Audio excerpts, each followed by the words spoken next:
Sir आपका mic off है।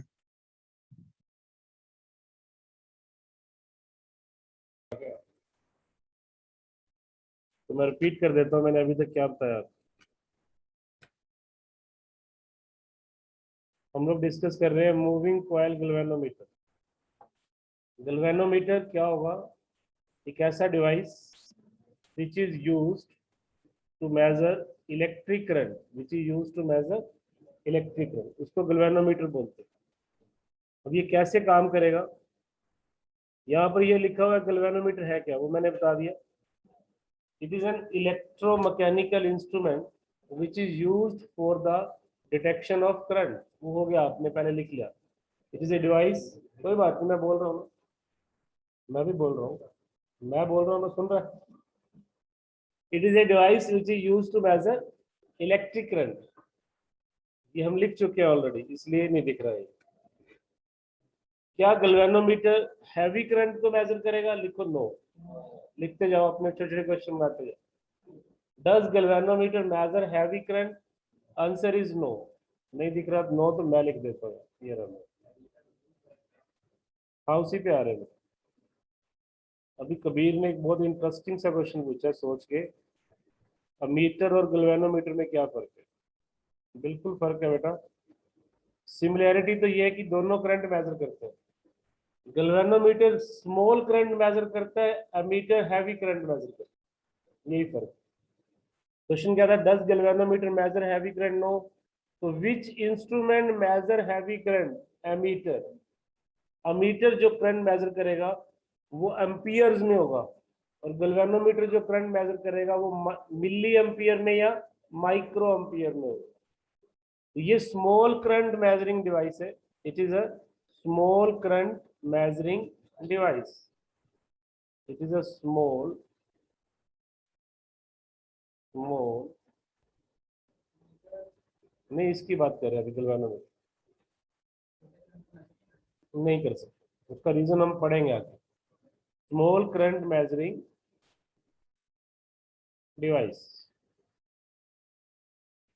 तो बड़ा करंट कौन मेजर करेगा? एमीटर, जो कि अभी हमारा टॉपिक नहीं था। वैसे आपने पूछ लिया तो मैंने बता दिया। एमीटर जो मेजर करेगा वो करंट एम्पियर में करेगा, और गैल्वेनोमीटर जो मेजर करेगा वो करंट मिली एम्पियर में या माइक्रो एम्पियर में मेजर करेगा। Very small current measuring. Question ये आएगा कि ये क्या, हम इस पॉइंट पे आते हैं। ये छोड़ दो, अभी कुछ नहीं करना है इसमें। ये आपका हेडिंग है, moving coil galvanometer, how it works and what is its principle. Principle तो आपने टॉर्क पढ़ा था ना लास्ट टाइम। एक बार आप इसको अंडरस्टैंड करो लिखने से पहले। इसके अंदर क्या होगा, एक इस तरह का मैग्नेट्स लगे होंगे, इसको रेडियल मैग्नेटिक फील्ड बोलते हैं, लाइक दिस। ये सिंपल मैग्नेट्स नहीं है, स्पेशल मैग्नेट है। मैग्नेट के दो पोल होते हैं, you know, north and south. और नॉर्थ से मैग्नेटिक फील्ड निकलता है, साउथ की तरफ जाता है, लाइक दिस। बट ये शू मैग्नेट्स है, फोर्स शू मैग्नेट, अंदर से कंकेव किया हुआ ना। सिंपल मैग्नेट ऐसे होते हैं, फ्लैट, एन और एस। अगर मैं इधर वाला एन लूँ, इधर वाला एस लूँ, ये आपका सिंपल मैग्नेटिक फील्ड होगा। But this is not a simple magnetic field, this is a special magnetic field which is called radial magnetic field. कौन सा? रेडियल। अब इसमें और उस फील्ड में क्या फर्क है? जब कॉइल इस फील्ड में घूमेगी, जब कोई भी कॉइल, कॉइल क्या होगा, कोई कॉपर की वायर को किसी भी फ्रेम पे वाउंड करेंगे तो एक कॉइल बन जाएगी। अगर कॉइल को हम इस फील्ड में घुमाएंगे, सिंपल वाले में, समझते जाओ अभी, टू द पॉइंट नोट करते जाओ, फिर आपको इजी लगेगा पूरा आर्टिकल। तो आपको याद होगा कि जब करंट कैरिंग कॉइल को आप किसी मैग्नेटिक फील्ड में घुमाते हो तो उसके ऊपर टॉर्क लगती है, N B I A sine alpha, याद है ना?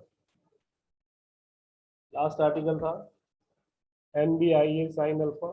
Alpha is the angle between area vector and magnetic field vector, ये लगेगा।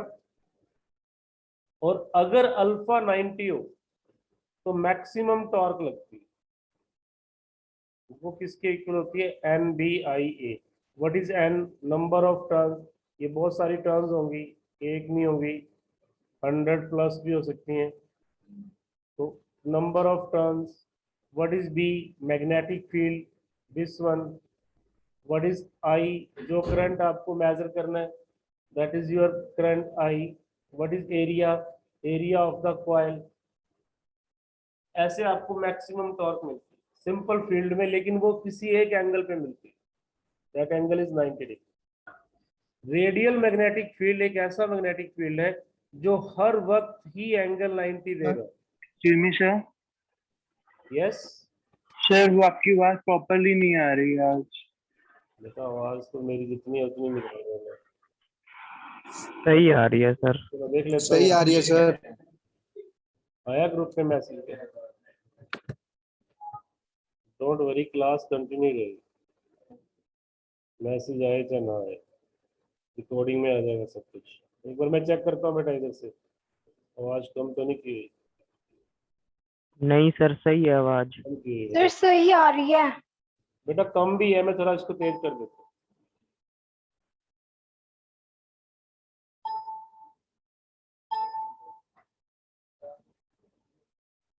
अब चेक करो बेटा, अब आ रही है सही?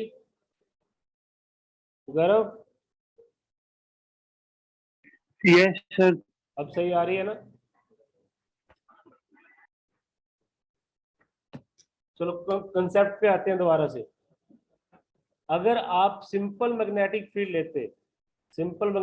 लेते तो आपके पास एक ही एंगल आना था, एक पर्टिकुलर टाइम पे एक एंगल आता जिस पे आपको मैक्सिमम टॉर्क मिलती, बाकी एंगल्स पे नहीं मिलती। बट रेडियल मैग्नेटिक फील्ड एक स्पेशल मैग्नेटिक फील्ड है, इस तरह से कंकेव कटिंग की जाती है इसके अंदर से कि जब भी कोई कॉइल इसके अंदर घूमेगी, कोई ना कोई मैग्नेटिक फील्ड इसको अल्फा 90 बनाएगा ही बनाएगा, और एवरी टाइम इसमें टॉर्क मैक्सिमम ही होगी। जैसे जैसे कॉइल घूमती जाएगी, फील्ड भी उसी डायरेक्शन में चेंज होता जाता है इसका, मतलब एवरी टाइम कॉइल को मैक्सिमम टॉर्क मिलेगी। ऐसे फील्ड को हम क्या बोलते हैं, रेडियल मैग्नेटिक फील्ड। आपसे पूछा जा सकता है what is radial magnetic field. Radial magnetic field एक इस तरह का फील्ड है जो हमेशा कॉइल को मैक्सिमम टॉर्क प्रोवाइड करेगा, इसमें अल्फा 90 ही रहेगा। कॉइल घूमती रहेगी, फील्ड उसको हर डायरेक्शन में मिलता रहेगा, क्योंकि इसका फील्ड पैरेलल है ही नहीं, ये कनकेव कटिंग है, हर तरफ से मैग्नेटिक फील्ड निकल रहा है, मैग्नेटिक लाइंस आ रही है, तो इसको मैक्सिमम टॉर्क मिलेगी। इसको बोलते हैं special magnetic field, that is called radial magnetic field. और एमसीजी में, मतलब मूविंग कॉइल गैल्वेनोमीटर में, हम लोग इस फील्ड को यूज करेंगे। मूविंग कॉइल गैल्वेनोमीटर में हम ये वाला फील्ड यूज नहीं करेंगे, हम कौन सा यूज करेंगे, रेडियल मैग्नेटिक फील्ड। हम चाहते हैं कि मैक्सिमम टॉर्क पे काम करें, मैक्सिमम टॉर्क। तो इसका प्रिंसिपल क्या है, पहले तो प्रिंसिपल लिख लो सब लोग, प्रिंसिपल ऑफ एमसीजी, क्योंकि 1 मार्क्स के क्वेश्चन आने हैं तो कैसे भी पूछ लेगा थ्योरेटिकली आपसे। तो प्रिंसिपल में आप ये लिखिए, डायग्राम आपको मैं यहाँ भी दिखा रहा हूँ, देखो इस डायग्राम के अंदर ये जो एनएस है ना, यहाँ तो फ्लैट दिखाया हुआ है, इसमें एक्चुअली ये फ्लैट नहीं होगा, ये कर्व होगा, और कर्व का मतलब इसको जो फील्ड लाइन मिलेंगी वो रेडियल मैग्नेटिक फील्ड लाइन मिलेगी। डायग्राम मैं बना दूंगा, वो बना लेना। तो पहले लिखिए principle, principle of MCG. Principle को हमेशा आप लिखते हो स्टेटमेंट के साथ। It states that when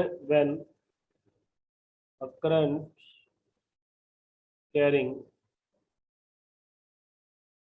coil is placed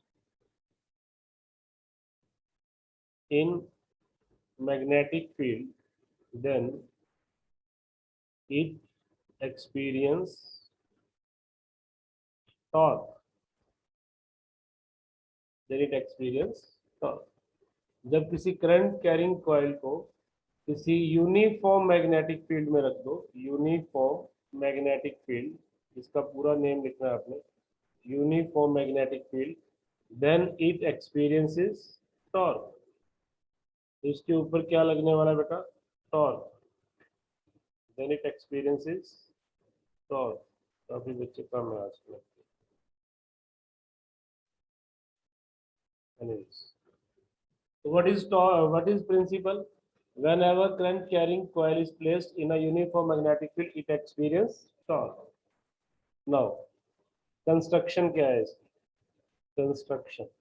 construction को हम टू द पॉइंट लिखेंगे क्योंकि थ्योरेटिकल पेपर नहीं रहा। कंस्ट्रक्शन ऑफ MCG, इसमें सबसे पहले क्या लेंगे? It consist of an armature, armature को कॉइल भी बोलते हैं, या कॉइल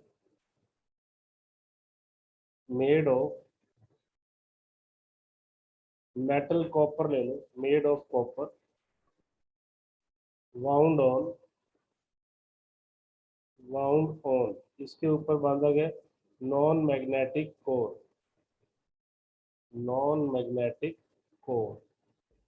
एक ऐसे सिलेंड्रिकल कोर लेंगे, उसके ऊपर हम कॉपर की वायर लेके ना ऐसे काफी सारी टर्न्स बना दें, तो ये कॉइल बन जाती है, एक आर्मेचर बन जाती है, like this, wound on non magnetic core. Let n be the number of turns, इसमें कितनी टर्न्स है? n be the number of turns। इतना लिख लिया सबने? लिखो फिर लिखो।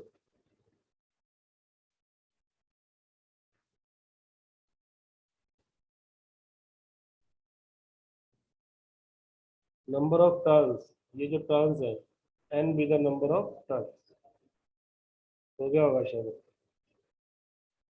उसके बाद क्या करेंगे? ये जो कॉइल हमने बनाई है, मैं यहाँ बना देता हूँ, डायग्राम भी मुझे बनाना है। ये जो मेरे पास कॉइल है, लाइक दिस, इसमें बहुत सारी टर्न्स हैं, ये आपस में टच भी करेगी बट इंसुलेटेड होगी। इसके ऊपर एक ऐसा मटेरियल कर देते हैं जिसके टच होने से आपस में कनेक्शन नहीं होता। बहुत सारी इसके अंदर टर्न्स है, तो मैं 3-4 बना दूं, बाकी तो आप समझ ही गए कि क्या कहना चाह रहे हैं। एक एंड को इधर ले जाओ और दूसरा जो एंड है वो ऐसे नीचे की तरफ ले, ये आर्मेचर बन गई। बीच में कौन सा कोर है? नॉन मैग्नेटिक कोर है। यहाँ पर ये कोर है जिसके ऊपर हमने इसको वाउंड किया। अब इसके एक एंड को ना एक स्पेशल मटेरियल की स्ट्रिप है जिसको फास्फोर ब्रोंज स्ट्रिप के नाम से आप जानोगे। ये मैं यहाँ बना देता हूँ। एक एंड को इस स्ट्रिप के साथ फिक्स कर दो। स्ट्रिप कौन से मटेरियल की बनी हुई है? फास्फोर ब्रोंज अलॉय है ये, उससे ये एक स्ट्रिप बनी हुई है, स्पेशल स्ट्रिप है जिसके साथ आपने एक एंड, स्ट्रिप थोड़ी बड़ी दिखा देता हूँ, वायर को तो टच ही करना है इसके साथ। ये सारी स्ट्रिप है फास्फोर ब्रोंज, इधर से इसको फिक्स किया, ये सारा स्ट्रक्चर ऐसे फिक्स है। नीचे वाले एंड को एक स्प्रिंग के साथ कनेक्ट करना है और इधर से घुमा कर ले आओ इस एंड को और इसी के पास ले आओ। यहाँ पर एक टर्मिनल बना दो जिसमें से करंट आएगा या जाएगा। टर्मिनल ये मैंने ऐसे बना दिया, T1, यहाँ लिख देता हूँ T1। दूसरा जो एंड था, ये दूसरा एंड तो यही है, इसको भी एक टर्मिनल के साथ जोड़ दो T2, सो दैट कि जब मैं इन दोनों के बीच में पोटेंशियल डिफरेंस दूंगा तो करंट इस कॉइल में फ्लो होना शुरू हो जाए। इन टर्मिनल का काम क्या है? करंट को फ्लो करवाना। और यहाँ से थोड़ा इसको जो वाले को साफ कर दो, लिख ही लिया होगा, सो दैट कि ये आपका टर्मिनल बन जाएगा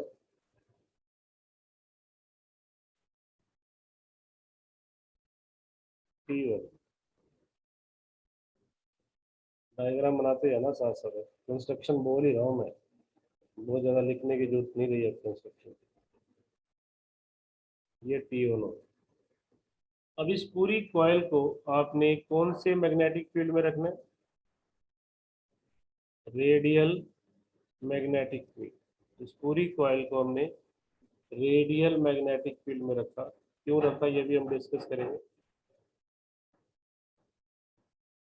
इस तरह से ये डायग्राम बना, NS और ये फील्ड लाइन है,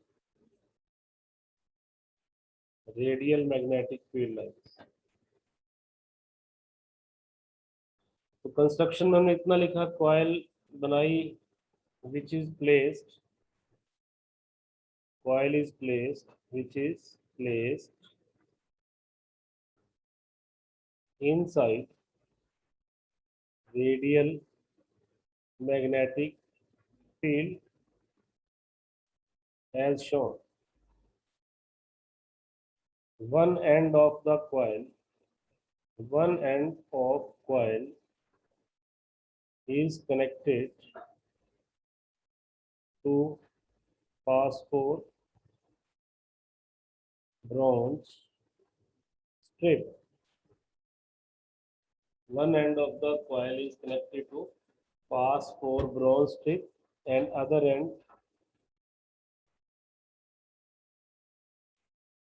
is connected to terminal T1 through या via spring S। एक स्प्रिंग S के थ्रू टर्मिनल T1 के साथ उसको कनेक्ट करते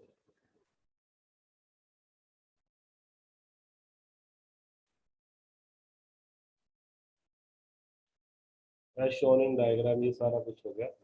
phosphor bronze strip is connected to terminal T2 as shown। तो कंस्ट्रक्शन मैंने लिख दी है, बट आपको लिखने की जरूरत नहीं पड़ेगी एग्जाम में। इस बार मल्टीपल चॉइस टेस्ट है, पता होना चाहिए क्या कुछ है। पूछ लेंगे आपसे कि MCG के अंदर स्ट्रिप कौन से मटेरियल की यूज होगी, फॉस्फोर ब्रॉन्ज। डायग्राम भी नहीं बनाना, लेकिन समझना तो पड़ेगा ना। आर्टिकल तो आप पूरा नोट करो, उसी के अंदर से क्वेश्चन निकले। फॉस्फोर ब्रॉन्ज की ही क्यों, ये मैं एंड में बताऊंगा। तो ये बना लिया सबने। अब जब इस टर्मिनल को पोटेंशियल डिफरेंस मिलेगा तो यहाँ से करंट आना शुरू होगा और वो करंट कॉइल में चलेगा। अब इसकी वर्किंग समझो, वो इंपॉर्टेंट है। हेडिंग बनाओ working of the MCG। This is important, working को समझना जरूरी है। Working of MCG। हेलो, जाओ, बारिश तो नहीं है, वेट करके जाना, वेट कर लो थोड़ी देर।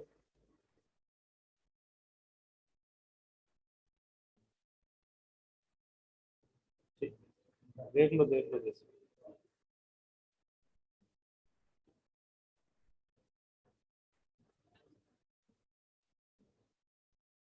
एक प्लेन मिरर भी लगा दो आप फॉस्फोर ब्रॉन्ज स्ट्रिप के ऊपर, छोटा सा प्लेन मिरर। उसका भी रोल बताएंगे आपको क्या होगा। यहाँ पर ना इसके ऊपर एक मिरर लगा दो, मिरर। बस लिख दो mirror is there,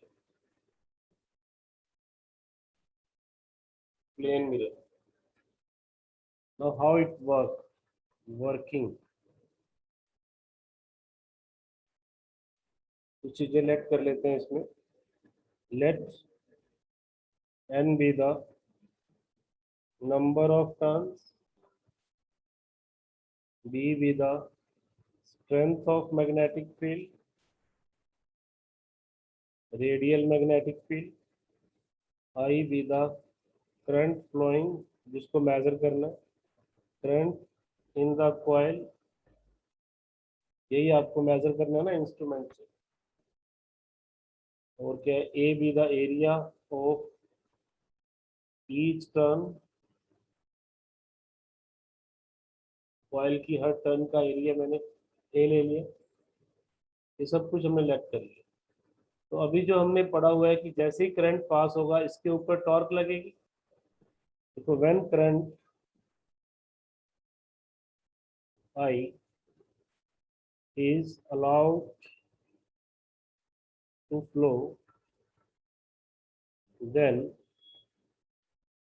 coil experience torque which deflect the coil. Torque क्या करेगी, घुमाएगी, which deflect the coil and it is called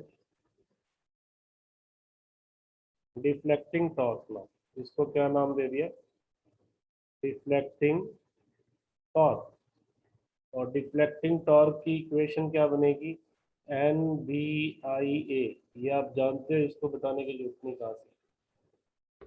वैसे तो साइन अल्फा होता है, अल्फा क्योंकि रेडियल फील्ड है, ऐसे लिख लो n B I A sine 90 degree, और अगली लाइन में इसको कर दो एन बी आई ए, इसी को इक्वेशन 1 कर लो बस। और ब्रैकेट में समझा दो, radial field always perpendicular to the area vector. Radial field always लिखा मैंने, ये बोल रहा हूँ, always perpendicular to the area vector, इसलिए 90 लिया। तो डिफ्लेक्टिंग टॉर्क कितनी आ गई, एन बी आई। क्या ये इक्वेशन सही है सबको? चले आगे बढ़े। डायग्राम मैं नहीं चाहता कि दोबारा बनाऊं, तो मैं इसी को ही स्पेस बनाता हूँ लिखने के लिए। कुछ इक्वेशन नंबर 1 तक आप अच्छे से नोट कर लो। अब जब ये टॉर्क से आप सोचो कि ये कॉइल घूमेगी, तो स्ट्रिप के साथ क्या होगा, जो स्ट्रिप आपने ऊपर लगाई है उसके अंदर ट्विस्ट आना शुरू हो जाएगा, बल पड़ेगा ना। अगर आप किसी भी रोप के साथ कोई चीज को बांध के घुमाना शुरू करोगे तो रोप में क्या पड़ेगा, ट्विस्ट आएगा। जब हम किसी झूले पे, रोप वाले झूले की बात कर रहा हूँ, उस पे आप बैठते हो और कई बार बच्चे उसको घुमाना शुरू कर देते हैं उल्टा, झूलने की बजाय ना ऐसे। लेकिन एक स्टेज ऐसी आती है जब वो घूम और ज्यादा ट्विस्टेड नहीं होता, वो मैक्सिमम ट्विस्ट हो जाता है। जैसे ही आप छोड़ते हो वो आपको वापस ले आता है। इसका ये मतलब हुआ कि जब आप उसमें टॉर्क लगा रहे थे तो उसके अंदर भी एक टॉर्क आ रही थी जो आपकी टॉर्क को अपोज कर रही थी। जैसे ही आपने टॉर्क लगानी बंद की, वो खत्म नहीं हुई, उसने आपको घुमा दिया। होता ना ऐसे, यही काम यहाँ होगा। लिखो, नेक्स्ट लाइन लिखो, when coil rotate, then fast force bronze strip get twisted, उसमें ट्विस्ट आना शुरू होता है, get twisted। A restoring force, restoring torque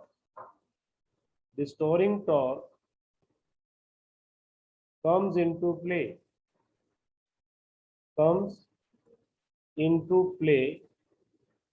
and oppose the deflecting torque।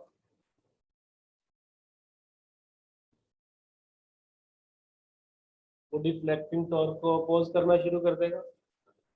एक स्टेज ऐसी आएगी जिसको इक्विलिब्रियम बोलते हैं, जिसमें रिस्टोरिंग टॉर्क डिफ्लेक्टिंग टॉर्क के बराबर होगी और ट्विस्ट होना बंद हो जाएगा। देखो, at equilibrium at equilibrium restoring torque becomes equal to the deflecting torque। क्या ये वाला पॉइंट समझ में आया? ये वाला पॉइंट क्लियर हो गया ना? जब वो रस्सी में बल पड़ रहा था, एक स्टेज ऐसी आ गई जब और नहीं पड़ा, तो जो जितना जोर से आप घुमा रहे थे उतनी ही टॉर्क अंदर आ गई एंटी। अब आपने घुमाना बंद किया तो वो तो बंद नहीं, वो आपको उल्टा घुमा देगी। यही कंसेप्ट मैं यहाँ बता रहा हूँ आपको। अब रिस्टोरिंग टॉर्क होगी कितनी, उसके लिए हम लेट कर लेते हैं। लेट के be the restoring torque per unit twist. Per unit twist, एक यूनिट ट्विस्ट पे मान लो के रिस्टोरिंग टॉर्क आती है, और यहाँ कितना ट्विस्ट पड़ा? Let theta be the angle of twist. Theta be the angle of twist. अब थीटा कैसे पता चलेगा कितना डिग्री है? ये जो मिरर लगाया था ना, इसका रोल आ गया। जब ये ट्विस्ट नहीं था तो मिरर एक तरफ था, मान लो आपके सामने था। जैसे जैसे ट्विस्ट पड़ेगा तो मिरर भी तो घूमेगा। अब मान लो ट्विस्ट इसमें 30 डिग्री पड़ा, तो मिरर 30 डिग्री घूम गया। तो आप मिरर कितना घूमता है उससे थीटा निकाल लेंगे। अगर मिरर यहाँ था और इधर चला गया तो 90 डिग्री पे चला गया। वो इजी प्रोसेस है, वो आप लोग देख लेंगे कि मिरर कितने एंगल से ट्विस्ट हुआ। कुछ भी मिरर इसलिए कि चलो वो रिफ्लेक्शन है तो वो शाइन करेगा तो आपको दिख जाएगा। कोई भी पॉइंट कर सकते हैं, यहाँ मिरर लगाते हैं कि आप मिरर के सामने थे, अपने आप को देख रहे थे, अब अपने आप को देखने के लिए थोड़ा सा एंगल पे मूव किया तो वो एंगल कैलकुलेट कर, जस्ट इतना, कुछ और भी लगा सकते हैं। तो टोटल रिस्टोरिंग टॉर्क कितनी होगी? ये पर यूनिट ट्विस्ट है, तो लिखो रिस्टोरिंग टॉर्क, मैं टी आर ले लेता हूँ। रिस्टोरिंग टॉर्क इज के theta, equation number 2। Deflecting torque के लिए मैंने क्या लिया था? एन बी आई ए, और रिस्टोरिंग टॉर्क के लिए टी की जगह पे टाउ होता है सिंबल, के थीटा। और इक्विलिब्रियम पे दोनों क्या होंगी? बराबर होंगी। इक्विलिब्रियम पे दोनों बराबर होंगे ना, दोनों को इक्वेट कर दो आप, दोनों को इक्वेट कर दो। मेरे पास दो इक्वेशन बनी थी, एक डिफ्लेक्टिंग टॉर्क, मैं दोबारा से लिख रहा हूँ, आप मत लिखना, एन बी आई ए, और एक रिस्टोरिंग टॉर्क जो कि मेरे पास के थीटा है। अब के किस पे डिपेंड करेगा? Nature of the material. हमने कौन सा मटेरियल लिया है? फास्फोर ब्रोंज, तो उसकी जो भी वैल्यू होगी हमें पता होगा। थीटा हम निकाल लेंगे ट्विस्टिंग एंगल से। इक्विलिब्रियम में at equilibrium n B I a should be equal to k theta. N B I a should be equal to k theta. हमें निकालना था करंट, यहाँ से हम करंट निकाल लेंगे इस फॉर्मूले से, एन बी ए। तो गैल्वेनोमीटर हमें करंट बता देगा, क्योंकि सारी वैल्यू हमें पता है। ये प्रॉपर्टी है उस मटेरियल की, खासियत है, वो हमें पता होगा, मेंशन होगा, एक टेबल होता है। स्टील का के कितना है, फास्फोर ब्रॉन्ज का कितना है, कॉपर का कितना है, तो के हमें पता होगा, फिक्स है ये वैल्यू। थीटा हम निकाल लेंगे ट्विस्टिंग एंगल से। नंबर ऑफ टर्न्स हमने कॉइल बनाई है तो हमें पता होगा कितनी टर्न्स इसमें है। बी हमने जो फील्ड ली है उसकी स्ट्रेंथ और एरिया भी हमें मालूम होगा, तो यहाँ से हम करंट मेजर कर लेंगे। Current is found to be directly proportional to the theta. जितना ज़्यादा एंगल होगा उतना ज़्यादा करंट इसमें फ्लो होगा। तो ये ग्राफ भी आप बना लो, current is found to be directly proportional to. सही है यहाँ तक सबको? अब ये जो सारी वैल्यू हमें पता है, कांस्टेंट वाली वैल्यू, इसको बोलते हैं गैल्वेनोमीटर कांस्टेंट। इसको आप जी कर दो, G theta, where G is equal to K by N B A, that is galvanometer constant.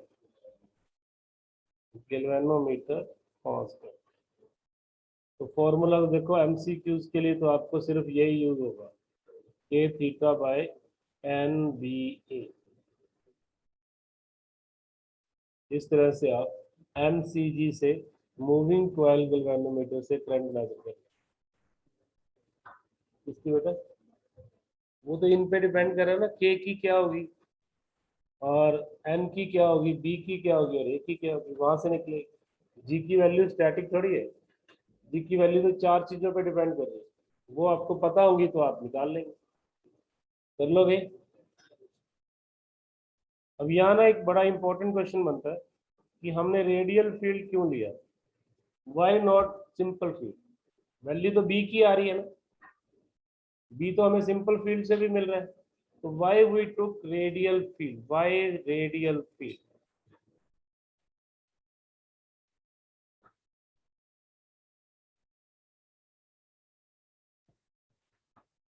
Radial field क्यों, इस पे क्वेश्चन आने के चांसेस पूरे पूरे हैं।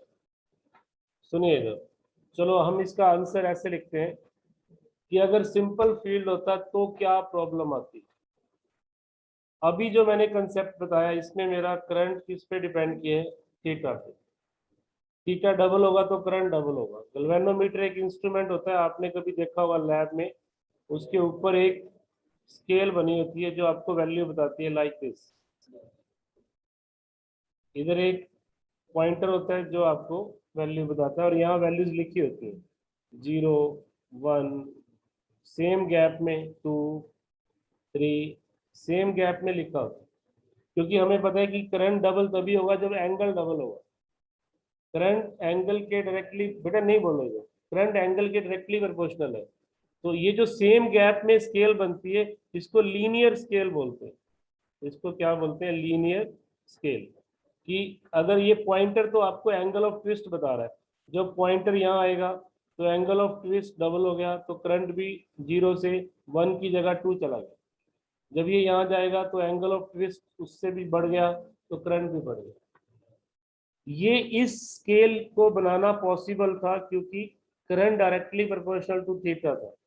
अब अगर मैं सिंपल फील्ड लेता, if field is not radial, then जो स्केल थी ना, स्केल विल बी कॉम्प्लेक्स, वो इतनी आसान नहीं होगी। क्यों नहीं होगी, देखो उसके अंदर डिफ्लेक्टिंग टॉर्क बननी थी NBI साइन अल्फा, और उसको मैं किससे कंपेयर करता, के थीटा से। उसमें तो अल्फा फिक्स नहीं है ना, अब अल्फा तो रेडियल फील्ड में फिक्स है। तो जो मेरा करंट आता वो आता K/NBI theta by sine alpha. कहीं ना कहीं मेरे पास जो करंट आ रहा है वो दो पैरामीटर पे डिपेंड कर रहा है, थीटा पर भी और साइन अल्फा पर। ये जो स्केल है इसको मैन्युफैक्चर करना, बनाना ही ऑलमोस्ट इम्पॉसिबल है।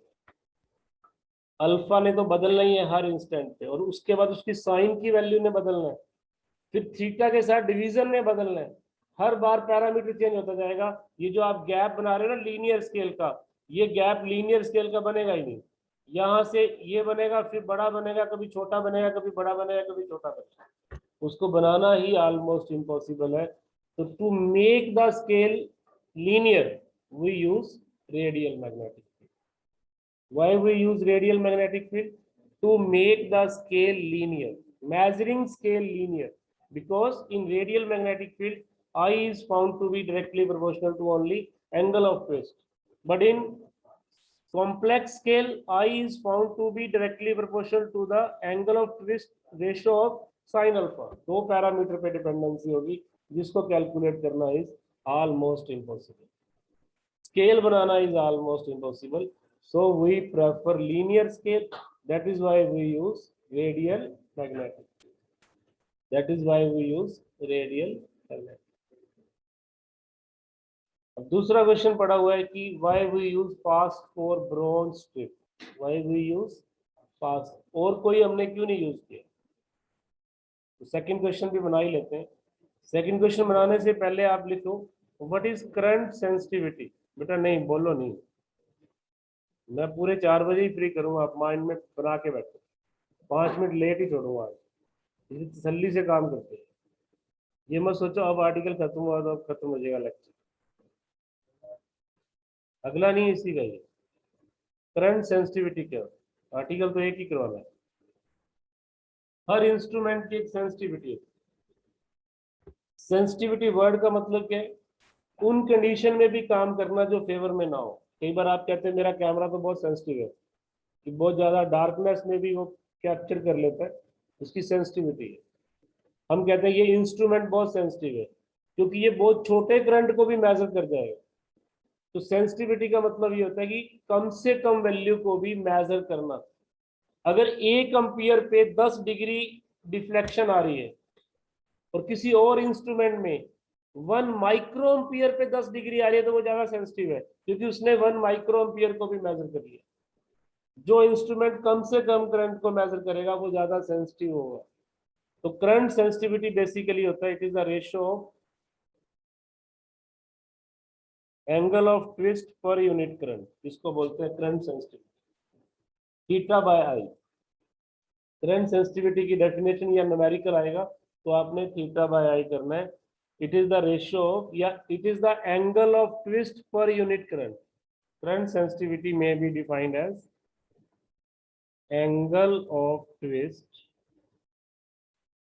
पर unit current, angle of twist per unit current. This is called current sensitivity. हम गैल्वेनोमीटर की बात करें उसमें तो यही आएगा। हर इंस्ट्रूमेंट मूविंग कॉइल नहीं है, अलग अलग इंस्ट्रूमेंट का अलग अलग प्रिंसिपल है। इसका मूविंग कॉइल है, इसमें थीटा से मेजर होना है और थीटा पर यूनिट करंट को बोलते हैं करंट सेंसिटिविटी।